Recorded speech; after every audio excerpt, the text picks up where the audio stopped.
श्रीमद् भगवद गीता के चतुर्थ अध्याय के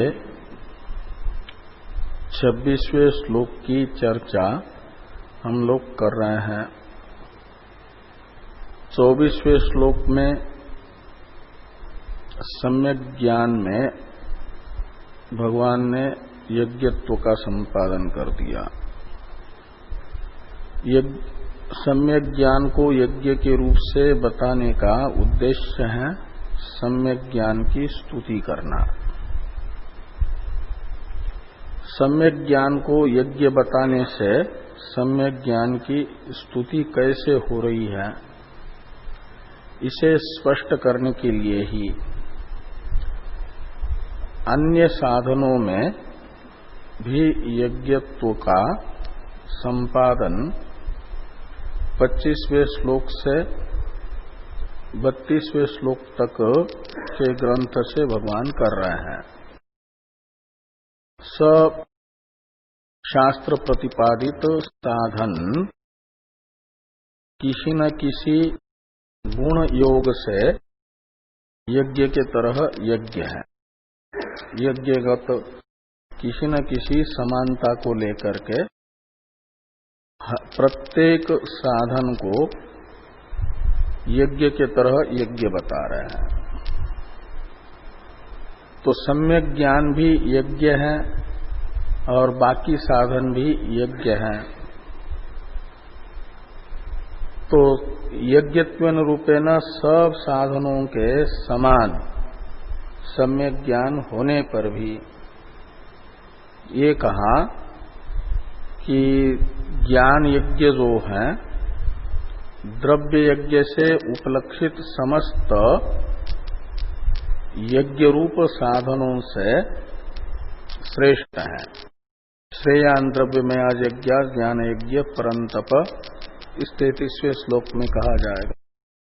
इसके लिए 25वें श्लोक में पहले यज्ञ शब्द का जो मुख्यार्थ है उसे बताया, जिसमें देवताओं का यजन होता है। ऐसा वेद प्रतिपादित अग्निष्टोमादि द्रव्य यज्ञ कहलाता है, दैव यज्ञ कहलाता है। और एक ज्ञान यज्ञ बताया, वो होता है गौण यज्ञ। दैव यज्ञ तो मुख्य यज्ञ शब्द का अर्थ है। और ज्ञान यज्ञ में तत्पदार्थ जो ब्रह्म है उसी को अग्नि के तरह अग्नि मानकर यज्ञ रूपी हवि का हवन किया जाता है। और यज्ञ शब्द का अर्थ है आत्मा, तो सोपाधिक त्वमर्थ का,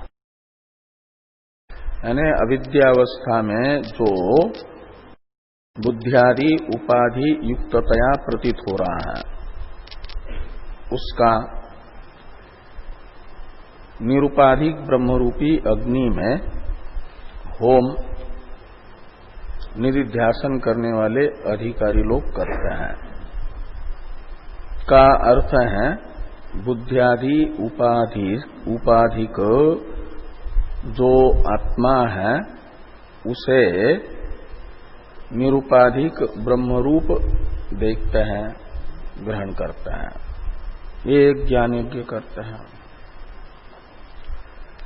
और इंद्रिय संयम रूप ज्ञान यज्ञ बताया, इंद्रिय संयम रूप एक यज्ञ बताया जा रहा है 26वें श्लोक के पूर्वार्ध में। इंद्रिय संयम रूप जो साधन है उसे भी यज्ञ के तरह यज्ञ बताने के लिए यज्ञ की समानता बताते हुए कहा संयम यही अग्नि के तरह अग्नि है। और संयम है इंद्रियों का, श्रोत्रादि इंद्रियों का अपने अपने शब्दादि विषयों से निग्रह। जिसे योग शास्त्र में प्रत्याहार कहा जाता है, विषयों से विषयाभिमुख इंद्रियों का विषयों से व्यावर्तन, ये प्रत्याहार कहलाता है। उसी प्रत्याहार को यहां पर संयम शब्द से कह रहे हैं।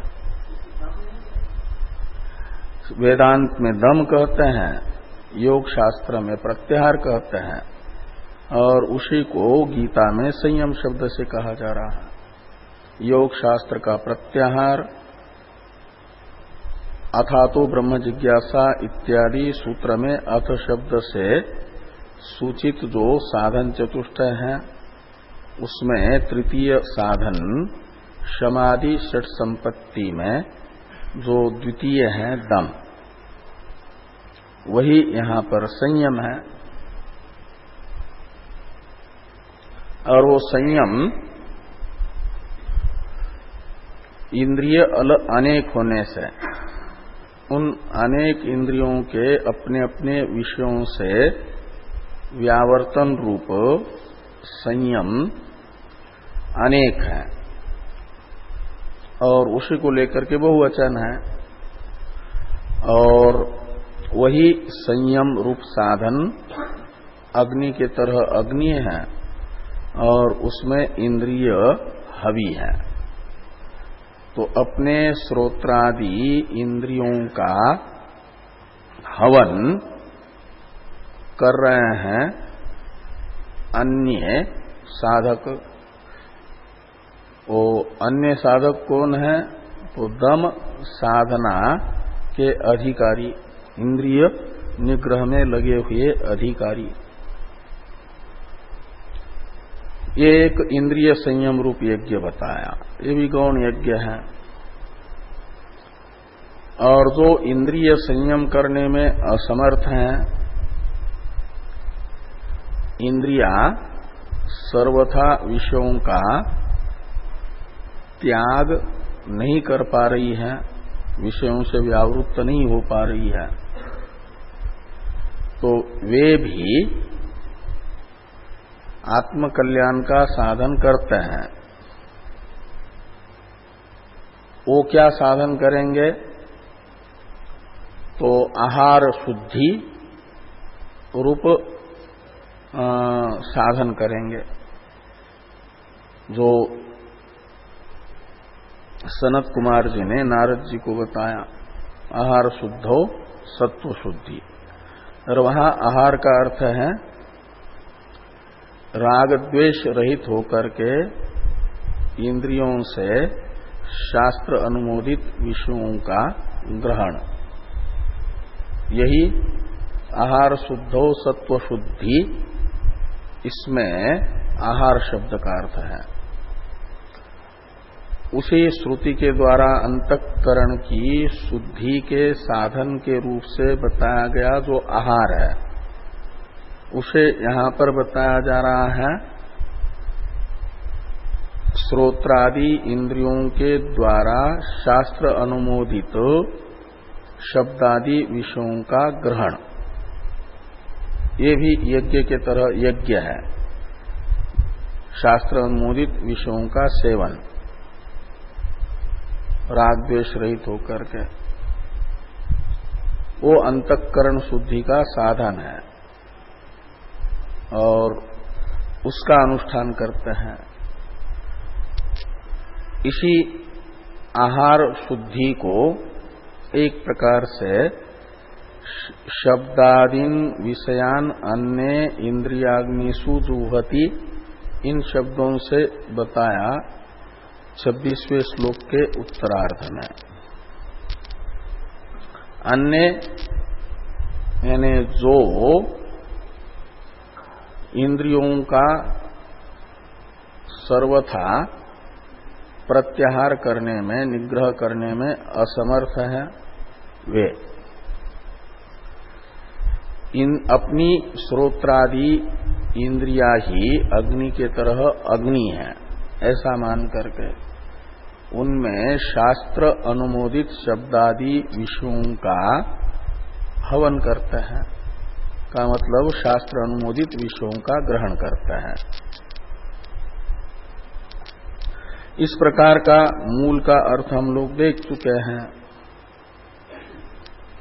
भाष्य है तो भाष्य को देखिए।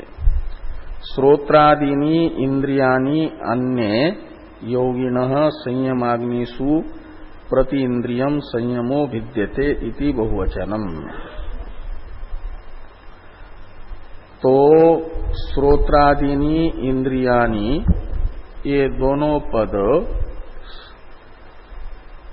का व्याख्यान, दोनों पदों का करने की आवश्यकता भाष्यकार भगवान ने नहीं समझी, क्योंकि प्रसिद्ध अर्थ है इनका।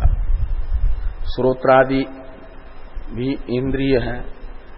श्रोत्र चक्षु त्वक रसन और घ्राण और मन को भी ले लो, ये है श्रोत्रादीनि इंद्रियाणि।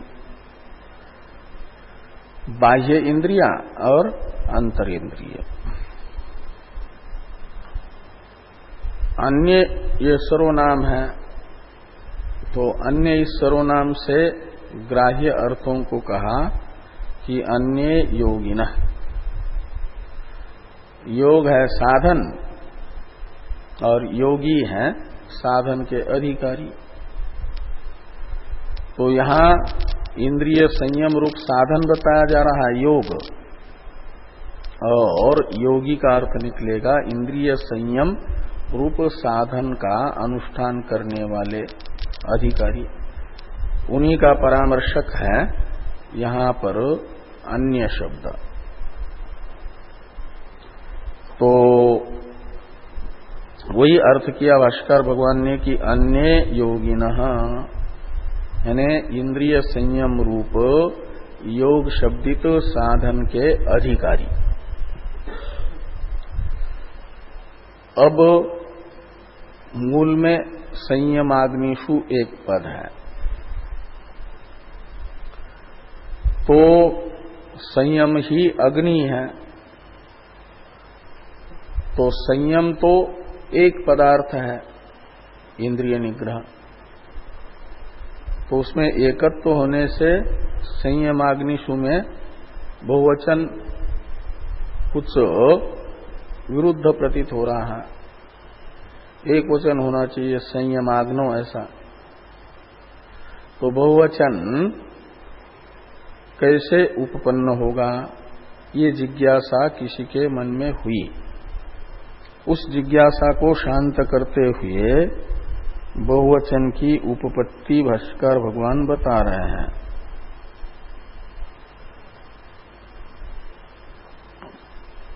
प्रति इंद्रियम संयमो भिद्यते इति बहुवचनम।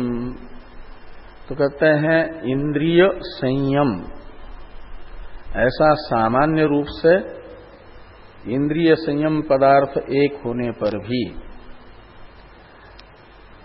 श्रोत्र इंद्रिय का संयम शब्द रूप विषय से, रूपात्मक विषय से चक्षु इंद्रिय का संयम, स्पर्शात्मक विषय से त्वग इंद्रिय का संयम, ऐसे एक एक इंद्रियों का अपने अपने विषयों से संयम, ऐसे वो अलग अलग संयम हो जाते हैं, अनेक हो जाते हैं।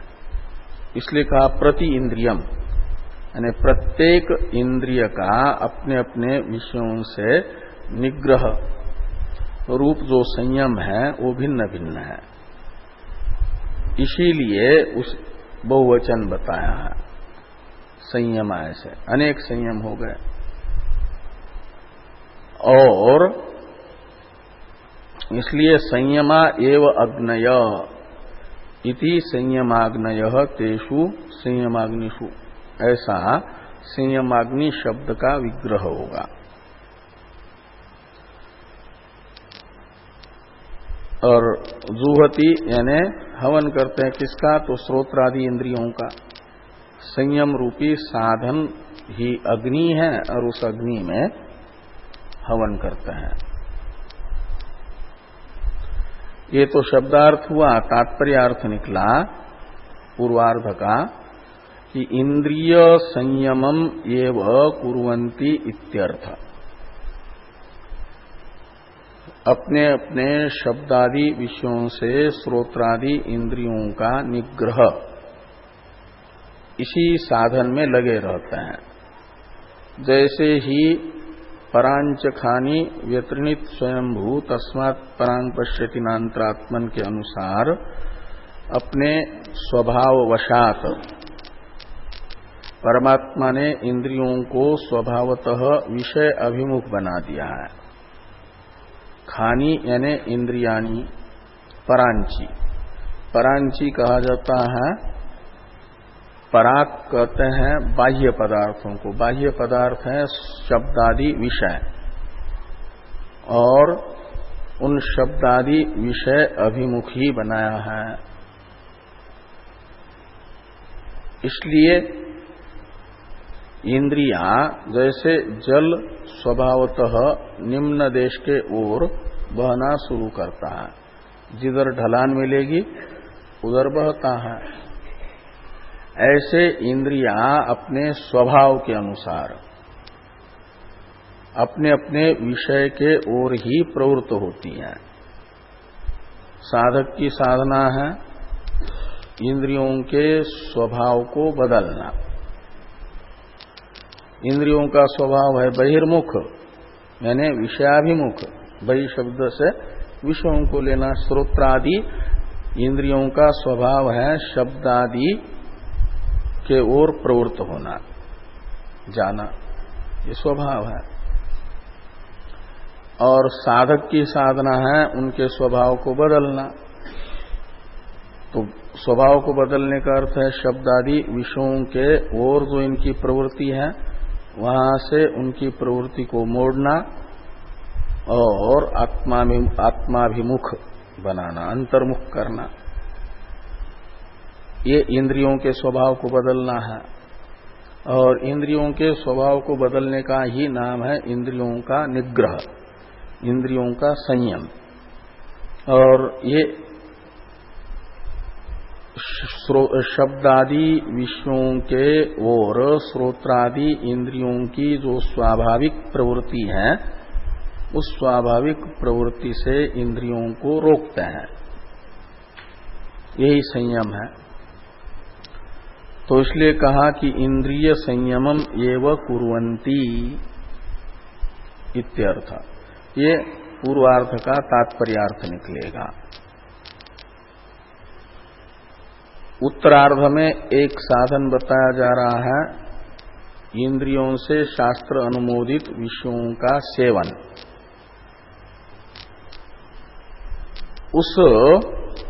वो भी यज्ञ के तरह यज्ञ, उसे भी बताया जा रहा है। इसलिए कहते हैं शब्दादीन विषयान अन्य इंद्रियाग्निषु जुह्वति। इसमें शब्दादि विषय प्रसिद्ध हैं और अन्य शब्द से लेना है शास्त्र अनुमोदित विषयों का ग्रहण करने वाले अधिकारी। इंद्रियाग्नि पद का विग्रह करके बता रहे हैं कि इंद्रियाणि एव अग्नयः तेषु इंद्रियाग्निषु जुह्वति। तो यहाँ इंद्रिय अग्नियां हैं, आहवनीय अग्नि की तरह आहवनीय अग्नि, और शब्दादि विषय हैं हवि। शास्त्र अनुमोदित शब्दादि विषय रूपी हवि का इंद्रिय रूपी अग्नि में हवन करते हैं। शब्दार्थ ये हुआ। तात्पर्यार्थ निकला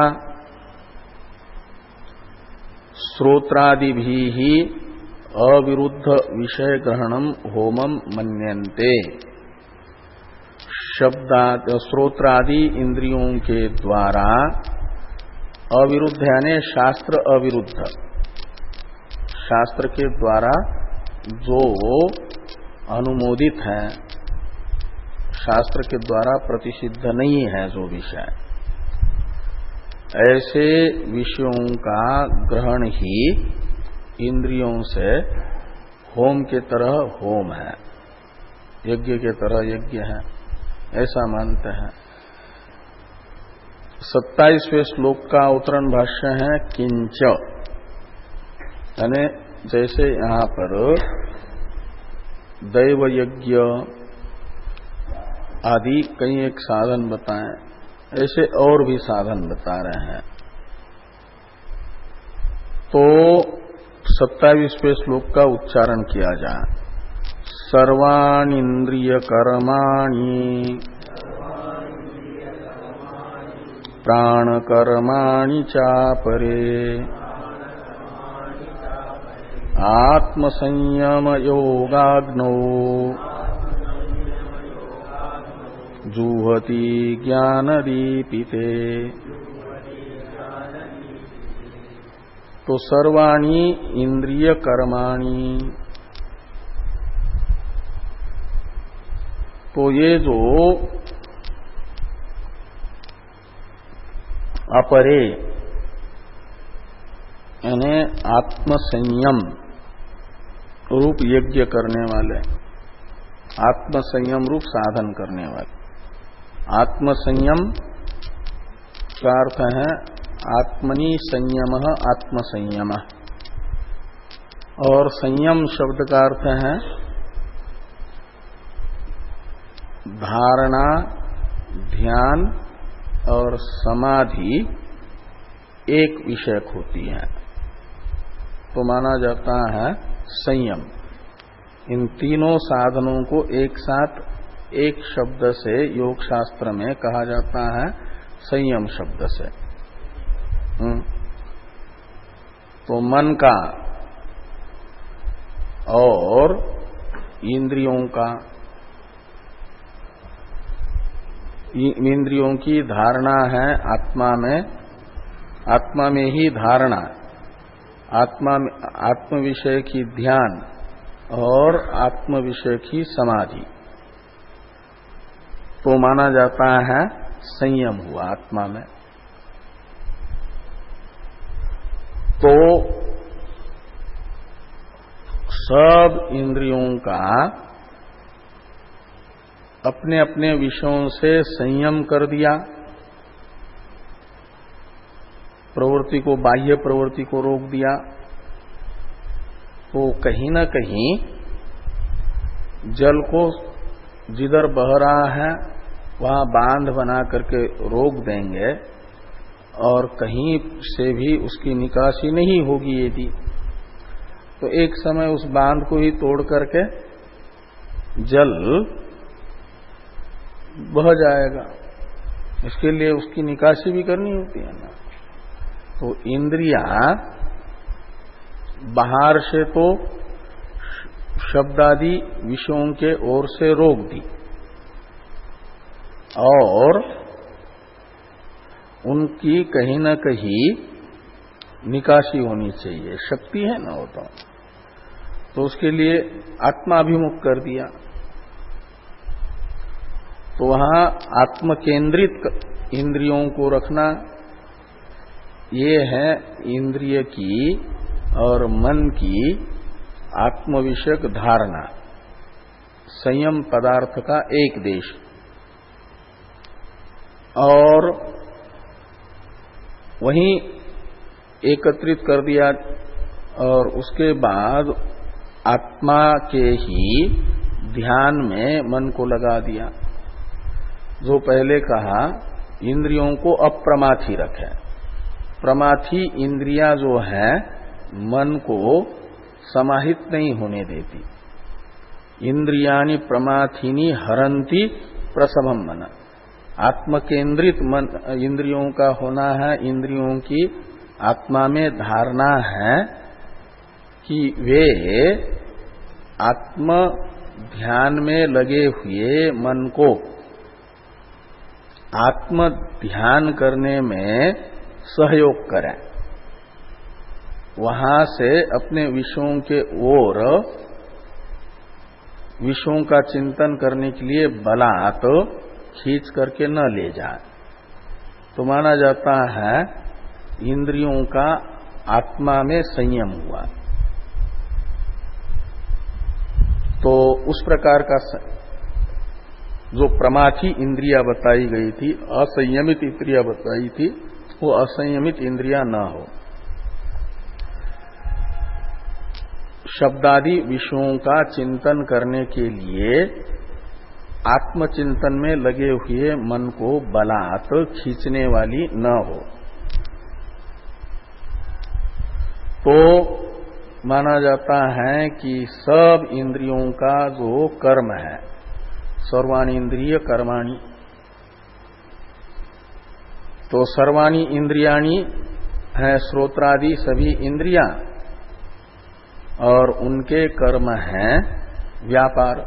श्रोत्र इंद्रिय का शब्द ग्रहण रूप व्यापार,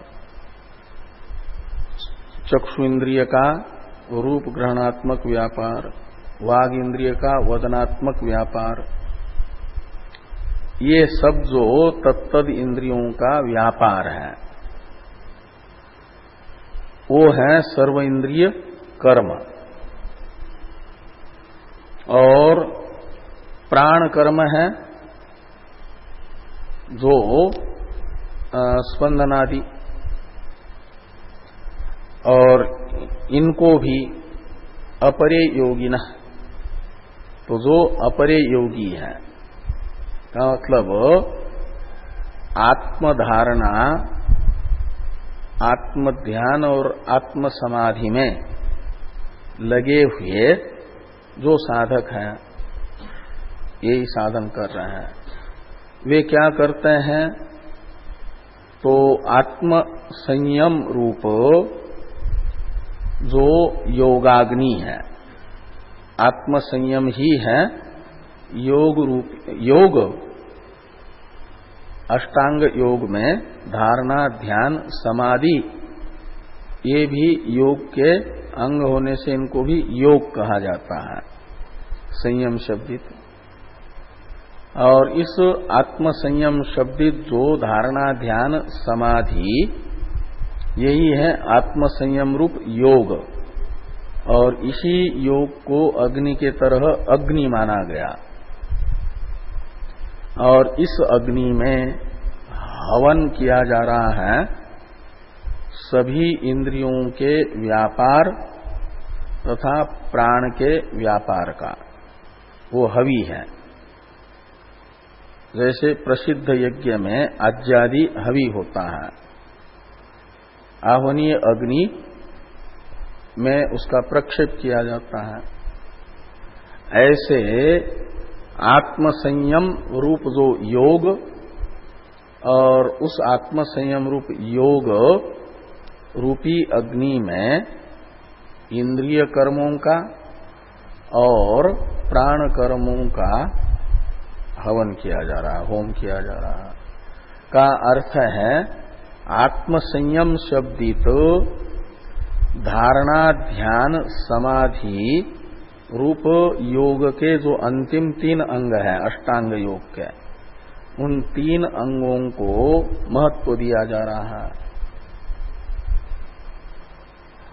और उस 3 अंगों का अनुष्ठान करने के लिए इंद्रियों की प्रवृत्ति बाधक है।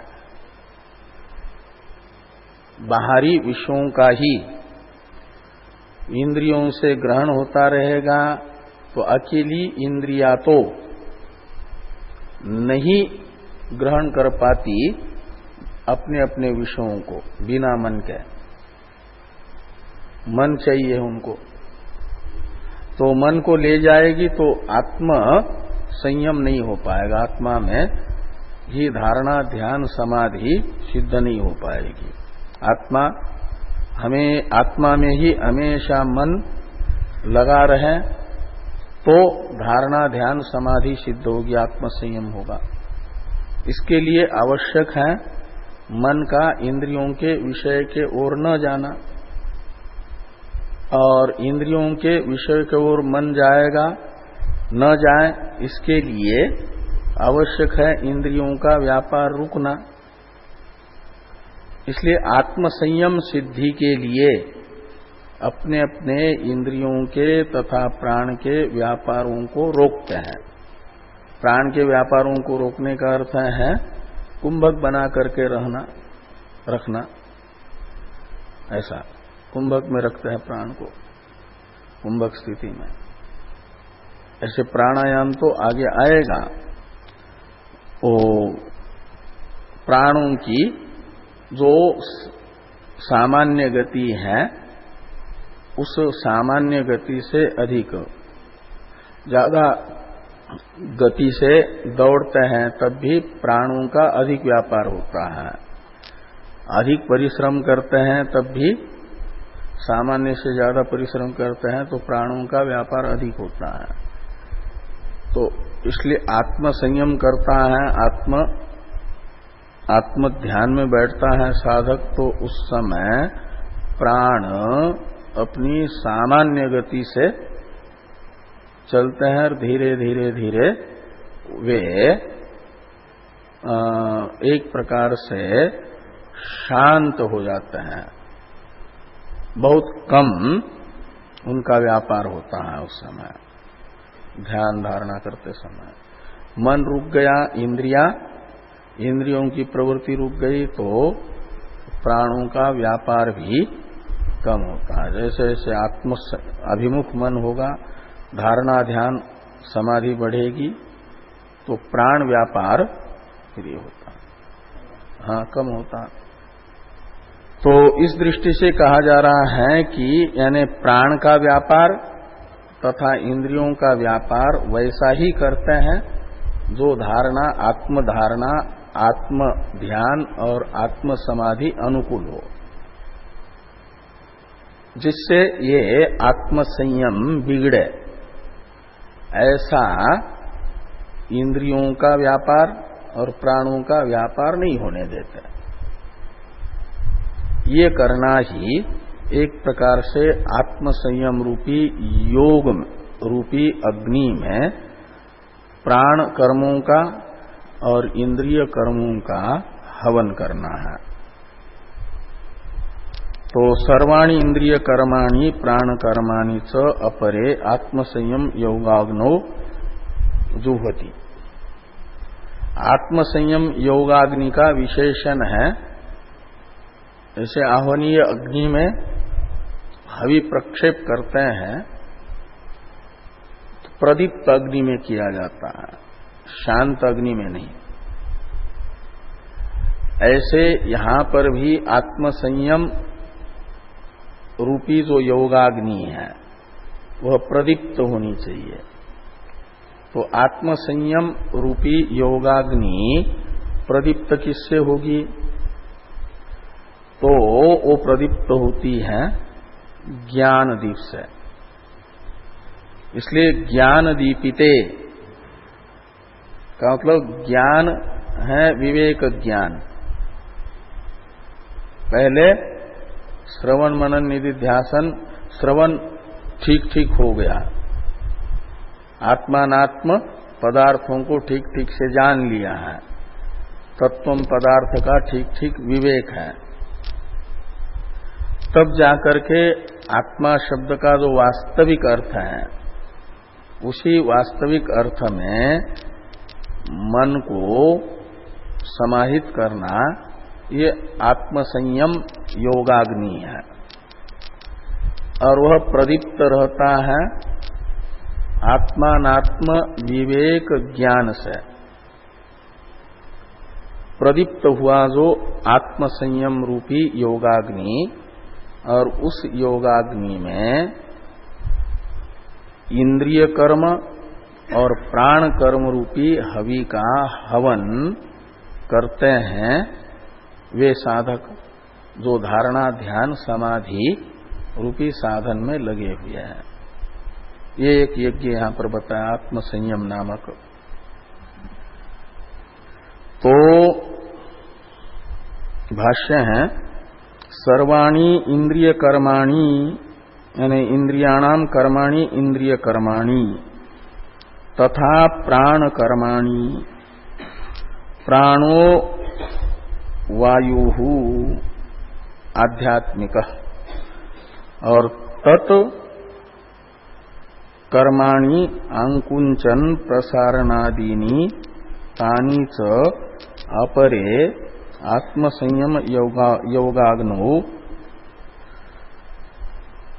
तो पहले इतने का अर्थ करिए कि इंद्रियाणाम कर्माणि इंद्रिय कर्माणि षष्ठी तत्पुरुष समास है, और प्राण कर्माणि में भी प्राणानाम कर्माणि प्राण कर्माणि ऐसा षष्ठी तत्पुरुष समास करिए। वे कौन है? तो पहले प्राण पदार्थ बताते हैं कि प्राणो आध्यात्मिक वायु, आध्यात्मिक वायु को प्राण कहते हैं। और ये जो आध्यात्मिक वायु रूपी प्राण है उसके कर्म है आंकुंचन प्रसारणादि रूप, और इन आंकुंचन प्रसारणादि रूप जो प्राण के कर्म हैं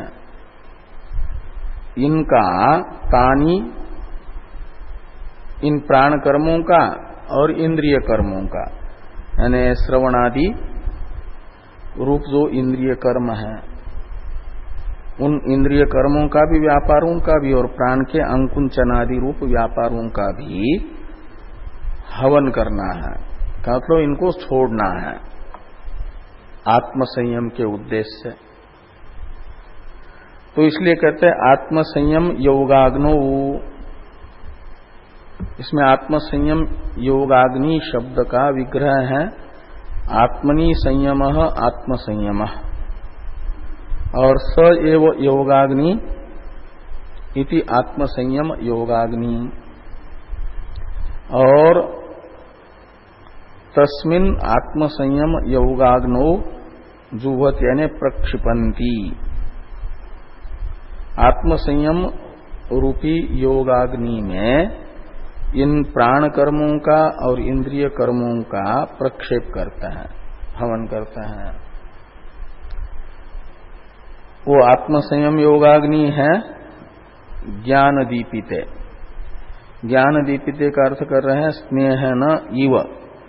तो जैसे लौकिक दीप तेल से प्रदीप्त रहता है, ऐसे विवेक से आत्म संयम रूपी योगाग्नि प्रदीप्त रहता है। विवेक ज्ञान ये तेल का कार्य करता है। तेल न हो तो लौकिक दीप प्रदीप्त नहीं हो सकता। ऐसे आत्मानात्म विवेक बोध न हो तो आत्म संयम योगाग्नि प्रदीप्त नहीं हो सकता। तो आत्मानात्म विवेक बोध रूपी जो ज्ञान है उससे प्रदीप्त हुआ जो आत्म संयम रूपी योगाग्नि, उसमें ये इंद्रिय व्यापारों का और प्राण व्यापारों का हवन का अर्थ है संयम शब्दित आत्म विषयक धारणा ध्यान समाधि की सिद्धि के लिए इंद्रिय व्यापारों को और प्राण व्यापारों को रोक करके रखना, ये तात्पर्य अर्थ निकलेगा।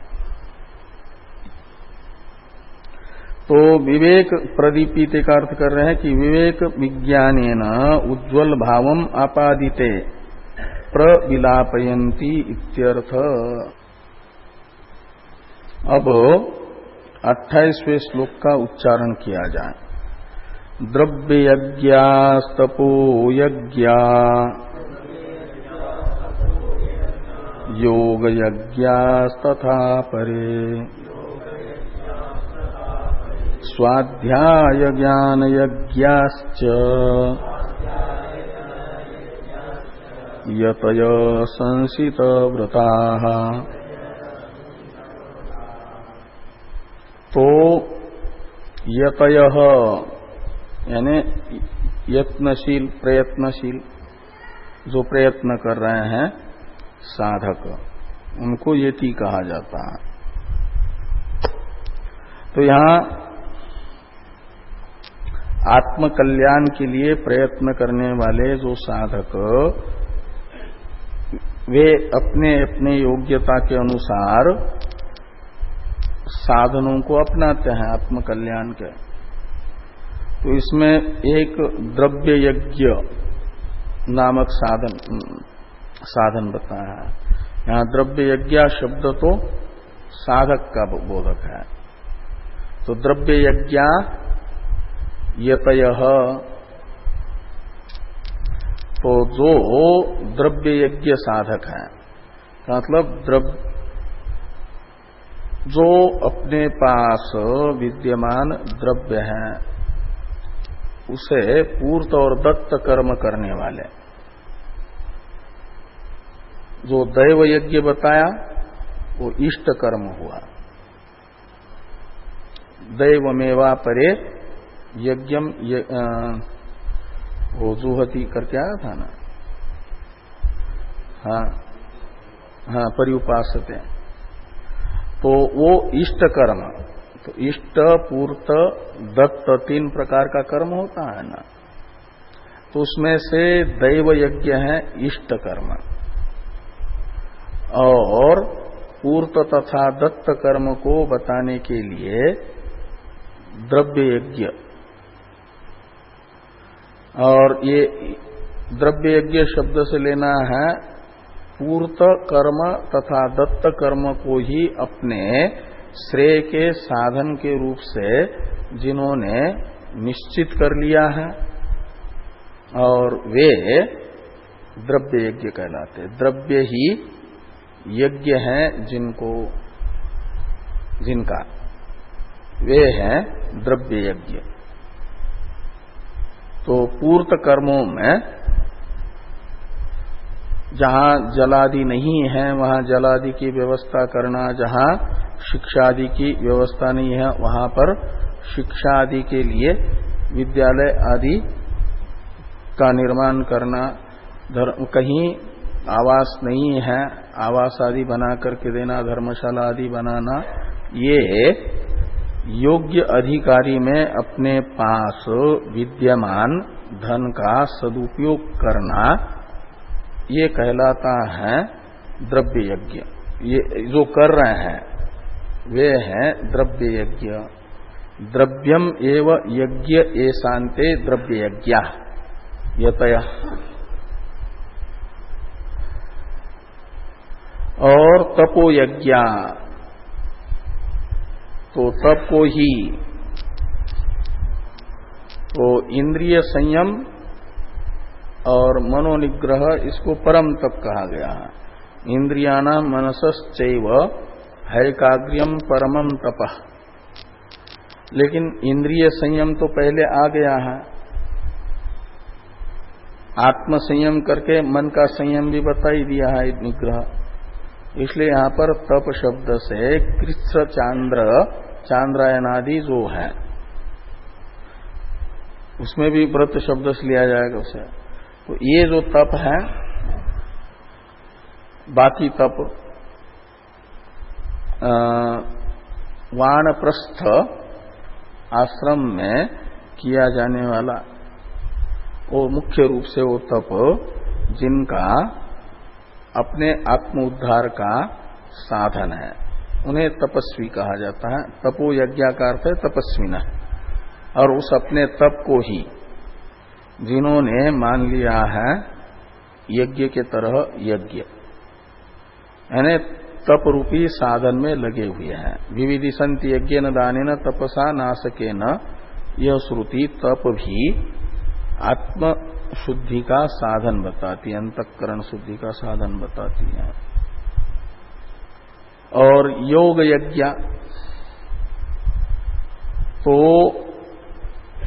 जो अष्टांग योग है,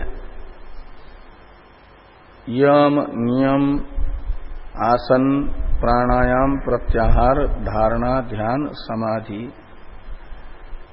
इनमें से अपनी अपनी योग्यता के अनुसार किसी न किसी साधन को जिन्होंने अपनाया है उन्हें कहा जाता है योग यज्ञ। ऐसे साधक योग ही जिनके लिए यज्ञ के तरह यज्ञ है। तो योग को भी वेदांत में साधन के रूप से स्वीकार किया है। योग की जो प्रकृति की सत्यता, प्रकृति ही जगत का कारण है, परिणामी उपादान कारण, आत्मा अनेक है इत्यादि जो योग का सिद्धांत है उसका तो खंडन है, ये तेना योग प्रत्युक्त कह करके। लेकिन जो चित्त शुद्धि का साधन बताया है वहां पर योगेन चित्तस्य, ऐसा करके पतंजलि जी के विषय में आता है ना, शरीर का मल, वाणी का मल और चित्त का मल, तीनों का भी मल यानी अशुद्धि को दूर करने के लिए पतंजलि जी ने अलग अलग 3 दर्शनों में वो लिखा है। तो योग दर्शन लिख करके चित्त के मल का अपाकरण करते हैं वे। योगेन चित्तस्य पदेन वाचाम, तो अष्टाध्यायी पर जो महाभाष्य लिखा है उन्होंने, उसे वाचा में यानी वाणी का जो दोष है, मल है, उसका अपाकरण करते हैं। और शरीर के दोष को, वात पित्त कफ को ठीक रखने के लिए आयुर्वेद में उन्होंने लिखा है, तो वो जो है उससे उसको ठीक करता है। तो इस प्रकार ये तीनों का दोष जो ठीक करने के लिए एक प्रकार से तीनों इसमें ग्रंथों की रचना जिन्होंने की उन्हें हम नमस्कार करते हैं, ऐसा उनका नमस्कार बोधक श्लोक है। तो यहां पर योग चित्त शुद्धि का साधन है, चित्त के मल को दूर करता है, इसलिए वो योग शब्द से लेना पातंजल अष्टांग योग, उसे वेदांत साधन के रूप से मान्यता देता है, चित्त शुद्धि का साधन है करके। और वही योग है, योग रूपी यज्ञ का अनुष्ठान करने वाले वो है योग यज्ञ अपरे। और कुछ हैं स्वाध्याय ज्ञान यज्ञाश्च, इसमें स्वाध्याय और ज्ञान में द्वंद्व समास होकर के यज्ञ शब्द के साथ कर्मधारय समास हुआ, ये बहुव्रीहि समास हुआ, तो इसलिए यज्ञ शब्द का दोनों के साथ अन्वय होगा, स्वाध्याय यज्ञ ज्ञान यज्ञ। स्वाध्याय का अर्थ है गुरुकुल में रह करके बचपन में वेदों का अध्ययन कर लिया, बाद में समावर्तन संस्कार करके आ गए घर और द्वितीय आश्रम में विधिवत प्रवेश कर लिया। तो वहां पर जो पहले अध्ययन किया था गुरुकुल में जिन वेदों का, उनको बिल्कुल बंद ही नहीं रखना होता है, रोज अभ्यास करना होता है, विधिवत अभ्यास करना होता है। पूर्वाभिमुख होकर के स्नान करके पवित्री धारण करके जो अभ्यास बताया निश्चित काल पे वेदों का वो स्वाध्याय कहलाता है। और ये वेदों का स्वाध्याय ही, अभ्यास ही साधन है, वो यज्ञ के तरह यज्ञ है, ऐसी जिनकी मान्यता है उन्हें कहा जाता है स्वाध्याय यज्ञ। इसलिए वेद पाठ, गीता पाठ आदि जो है का नियम है अपने यहाँ वैदिक संस्कृति में, वो स्वाध्याय यज्ञ है। और ज्ञान यज्ञ है, ज्ञान यज्ञ में ज्ञान का अर्थ है शास्त्रार्थ ज्ञान, शास्त्र के द्वारा प्रतिपादित अर्थ का ज्ञान। शास्त्र है वेद, वेद के द्वारा प्रतिपादित अर्थ है धर्म और ब्रह्म, इसका ठीक ठीक ज्ञान रहेगा तो वो जो अंदर से शास्त्रार्थ का ज्ञान है समय पर शास्त्र निषिद्ध जो अधर्म है उसमें प्रवृत्ति को रोकेगा और शास्त्र विहित जो धर्म है उसमें प्रवृत्ति कराएगा। शास्त्र प्रतिपादित जो ब्रह्म है उसको जानने के लिए प्रवृत्त करेगा। इसलिए ज्ञान यानी जो शास्त्र प्रतिपादित अर्थों का ज्ञान है, उसी ज्ञान को विस्मृत नहीं रखते, वो ज्ञान बना रहे हमेशा। उसके लिए उसकी चर्चा शास्त्रार्थ की करते रहते हैं आपस में। ब्रह्म यज्ञ जैसा कहा गया है वो करते रहते हैं। तो वो है एक प्रकार से ज्ञान यज्ञ। वही ज्ञान है शास्त्रार्थ ज्ञान, और उसी ज्ञान को यज्ञ के तरह यज्ञ जिन्होंने मान लिया वे हैं ज्ञान यज्ञ यति। हाँ हाँ, वो भी योग है, वो भी योग है, लेकिन वो तो ज्ञान यज्ञ हुआ, ज्ञान योग है। और ये जो योग यज्ञ कहा है वो योग भाष्य में भाष्कर भगवान ने वही प्राणायाम प्रत्याहारादि रूप माना अष्टांग योग। तो अपने को तो बाकी लोग क्या कहते हैं इससे ज्यादा महत्वपूर्ण है भाष्कर भगवान क्या कहते हैं। तो भाष्कर भगवान जो बताएंगे वो प्रधान है। तो भाष्कर भगवान ने यहां पर योग यज्ञ शब्द का अर्थ कर दिया पतंजलि जी के द्वारा उक्त जो अष्टांग योग है, और वही साधन के रूप में अपनाते हैं जो। हाँ, योग है चित्तवृत्ति का निरोध, और वो चित्तवृत्ति का निरोध जिससे सिद्ध हो सके उसके लिए साधन रूप ये 8 साधन बताए हैं। यम नियम आसन इत्यादि ये अष्टांग योग कहलाता है। 8 है अंग यानी साधन जिसके, ये जिसके पास आते हैं उसका चित्त निरुद्ध हो जाता है। जहां निरुद्ध होना चाहिए आत्मा में वहीं पर निरुद्ध रहता है, आत्मा में ही लगा रहता है। हाँ हाँ, द्रव्य यज्ञ, तपो यज्ञ, ज्ञान यज्ञ, स्वाध्याय यज्ञ, योग यज्ञ, ये 5 हुए, और संसित व्रत ये 6 है। ऐसे 6 साधन बताए हैं। एक द्रव्य यज्ञ रूप साधन बताया, दूसरा तपो यज्ञात्मक साधन बताया, तीसरा योग यज्ञ, चौथा स्वाध्याय यज्ञ, 5वां ज्ञान यज्ञ, और 6 है संसित व्रत शब्द से कहा गया। तो स्वाध्याय यज्ञ और ज्ञान यज्ञ और संसित व्रता, इसमें सो तनुकरणे धातु से शीत शब्द बनता है, सम उपसर्ग है, इसलिए संसित का अर्थ है तनुकृत, सूक्ष्मकृत है व्रत जिनका। तो व्रत का सूक्ष्म करना क्या होता है, यानी व्रत पर दृढ़ रहना।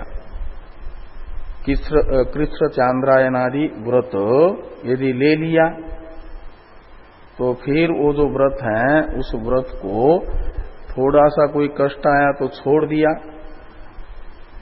तो संसित व्रत नहीं माना जाता।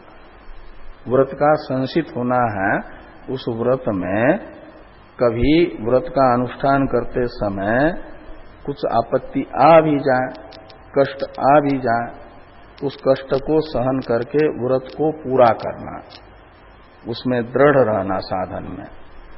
ये साधन पर दृढ़ता, ये है संसित व्रतता। तो जो साधन निश्चित किया है आत्मकल्याण के रूप में व्रत, उस व्रत के प्रति जो दृढ़ता है उस दृढ़ता को ही यज्ञ मानते हैं साधक, वो है संसित व्रत साधक। इसका भाष्य हम लोग कल देखेंगे। हाँ, तो कल अनध्याय है, परसों स्वाध्याय होगा।